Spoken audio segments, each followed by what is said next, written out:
Assalamualaikum warahmatullahi wabarakatuh dan selamat sejahtera. Saya Abdul Hakim Mustaqim bin Abdul Halim, bernombor matriks A179754. Hari ini saya nak membentangkan tentang Warren Buffett, seorang pelabur hebat. Ini adalah antara artikel yang telah saya buat di blog saya. Baiklah, ini adalah biodata Warren Edward Buffett. Nama benar Warren Edward Buffett. Beliau lahir pada 30 Ogos 1930 di Omaha, Nebraska, Amerika Syarikat. Nama bapa dan pekerjaannya, nama bapanya Howard Horman Buffett, seorang ahli Kongres Amerika Syarikat dan seorang broker saham. Ibunya pula adalah Lila Stead Buffett, seorang suri rumah. Beliau berkahwin dengan dua orang isteri. Yang pertama Susan Buffett dan Astrid Menkes. Seterusnya kita akan melihat perjalanan hidup Warren Buffett. Pada 1930 Buffett dilahirkan. Pada umur 14 tahun Buffett telah berniaga menjual minuman ringan dan surat khabar, dan seterusnya hasil berjualan itu dia menabur di 40 ekar tanah. Seterusnya dia belajar di Universiti Pennsylvania. Namun selepas 2 tahun ia berpindah ke Universiti Nebraska dan ia menyambung pelajarannya di peringkat sederhana di Columbia selepas gagal di Harvard. Dia mohon di Harvard tapi gagal dan dapat belajar bersama idolanya iaitu Benjamin Graham. Seterusnya dia kembali ke Omaha bekerja di firma broker ayahnya. Setelah beberapa tahun dia berkahwin dengan Susan Thomas. Pada 1956 dia kembali ke Omaha untuk membuka firma sendiri iaitu Buffett Associated. Pada 1960 pula dia bekerja dengan Charles Munger. Membeli kerjasama tersebut membolehkan mereka membeli saham British Hathaway. Pada 1977 peristiwa sedih berlaku. Beliau bercerai dengan Susan, tapi pada 2006 beliau berkahwin dengan kawan Susan iaitu Menkes. Sehingga kini beliau memegang beberapa jawatan, antaranya pengasas kepada Susan Thompson Buffett Foundation. Yang kedua, beliau juga adalah memegang amanah Bill Melinda Gates Foundation. Beliau juga CEO dan pengurusi British Hathaway. Dia juga CEO dan pengurusi Star Furniture, dan dia juga adalah pengurusi syarikat Insurance Tree. Seterusnya kita dapat lihat di slide ini adalah jumlah kekayaan yang telah graf kekayaan yang telah dikeluarkan oleh Forbes. Kita dapat lihat jumlah kekayaan Warren Buffett semakin meningkat. Pada 2013 53.5 bilion. Lepas tu dia terus meningkat, kadang-kadang ada pada tahun 2016 dia menurun sedikit, dan pada tahun 2020 pun menurun disebabkan pandemik COVID-19. Seterusnya pada 2022 kekayaan Warren Buffett mencanak tinggi, menaik ke 118 bilion dolar. Ini menjadikan ia orang kelima terkaya di dunia. Sebagai seorang usahawan, pemilik syarikat, CEO dan pengurusi, kita dapat lihat beberapa gaya kepimpinan Warren Buffett dalam menjalankan organisasi.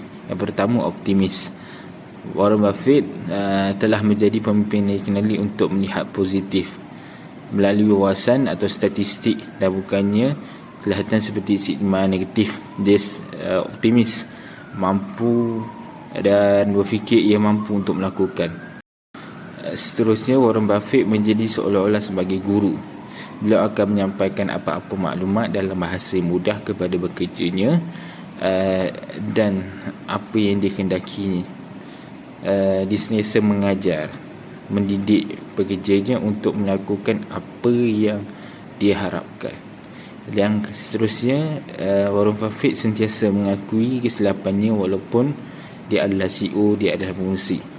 Dia akan memohon maaf secara terbuka kepada stafnya jika dia melakukan kesalahan. Dan yang keempat, beliau sentiasa belajar. Buffett akan sentiasa belajar tentang perkara baru yang berlaku dengan sesiapa pun yang mahir, walaupun dengan staf. Contohnya kalau dia tidak tahu teknologi, dia akan belajar dengan staf. Dia tidak lokek untuk belajar. Dia tidak malu untuk belajar daripada orang lain. Seterusnya, slide ini kita dapat lihat fakta-fakta menarik tentang Warren Buffett. Yang pertama, beliau telah membeli saham.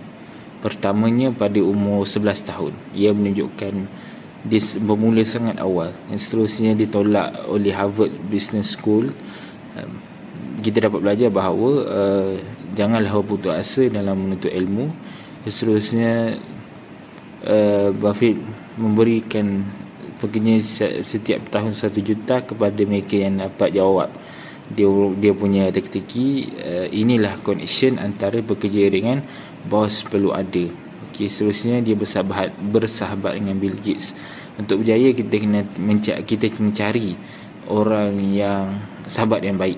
Lepas tu, dulu kita takut bercakap secara publik. Warren Buffett pada mulanya takut untuk bercakap dengan publik. Cuma dia belajar untuk berubah. Menghabiskan 80% harinya membaca, mahir bermain ukulele, suka bergurau senda, dianugerahikan pingat kebebasan presiden, tinggal di rumah yang sama sejak 1958. 94% daripada kekayaannya diperoleh selepas beliau berumur 60 tahun. Ini menunjukkan bahawa untuk berjaya memerlukan tempoh masa yang lama. Kita beralih kepada slide seterusnya, iaitu falsafah hidup Warren Buffett. Yang pertama, melabur dalam diri sendiri dahulu, iaitu laburkan untuk diri sendiri itu bermaksud tambah ilmu. Tambah ilmu sebelum kita melabur. Yang kedua, hentikan tabiat buruk, tabiat yang membuang masa, dan isi dengan perkara-perkara yang berfaedah. Yang seterusnya, cari kerja yang kita minat, sebab kita akan kerja untuk berpuluh-puluh tahun. Jadi carilah apa yang kita minat. Yang seterusnya, fahami kekuatan dan kelemahan diri. Bila kita tahu kelemahan diri, kita akan belajar untuk mengatasinya. Berkawan dengan orang-orang yang betul, orang-orang yang baik, supaya kita dapat kesannya juga. Yang seterusnya, gunakan masa dengan berkesan. Jangan buang masa dengan perkara-perkara yang tidak faedah, dan sentiasalah rebut peluang. Slide terakhir, iaitu kesimpulan. Yang pertama, sentiasa belajar walaupun dengan sesiapa pun.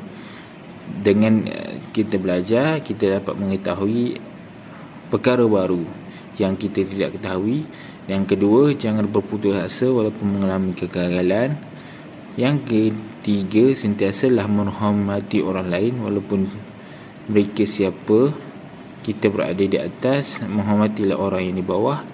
Dan yang keempat, sikap empati terhadap mereka yang memerlukan. Sentiasalah membantu orang lain, memberikan sedekah, memberikan derma, memberikan bantuan kepada orang lain, kerana mungkin satu hari orang itu akan balas bantuan kita.